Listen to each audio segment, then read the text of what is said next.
The Perfect Guide, How to Slice Salmon for Nigiri. Here are the salmon fillets from the filleting lesson. The left one is the fillet from the back side of the salmon, and the right one is from the belly side. The ideal width of a salmon block for sushi is about 7 to 8 centimeters, or about 3 inches.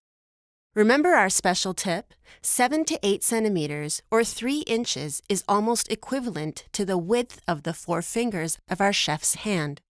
So it will only benefit you to find your own measurement as well. Always keep the fish block close to your body instead of in the center of the cutting board. When slicing the fish for sushi and sashimi, move the knife towards you. By keeping the fish block close to you, you have more of an open space to move the knife about freely. The knife you need is a Japanese sashimi knife, or alternatively, a Western knife with a long blade. The blade needs to be at least 21 centimeters, or 8 inches long. The reason for this is that it's ideal to slice the fish with only one single stroke. If the knife is short, like this, you cannot slice it with just one stroke. And if it takes several strokes, it damages the fish and you will not get a beautiful slice like a master chef would. Therefore, the longer the blade, the easier to slice with one stroke. However, handling a long blade knife is also difficult, especially when you are not experienced.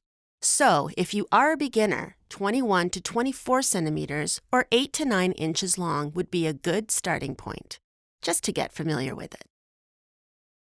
Note, how you stand is also important in order to master this slicing technique.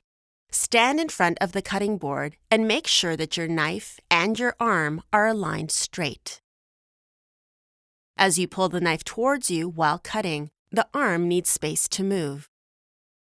So turn your body 45 degrees to the right, which allows the right arm to move about freely. Now let's look at a bad example. By facing completely straight like this, without turning your body to the right, you don't get any space to pull your arm straight back. So, don't forget to turn your body slightly to the right to open the space for letting your right arm move freely about. Now let's start slicing with the fillet from the back side of the salmon. Place the bottom part of the knife on the fish block. Make sure you keep the knife at an angle to cut diagonally. With your left hand, firmly hold the fish in place. Start gliding the knife towards you and slice it with one stroke. Use the whole blade. Now the first corner of the block is sliced off. Clean the knife with a damp cloth to maintain the sharpness. Again, place the bottom of the knife on the fish and hold the fish with your left fingers.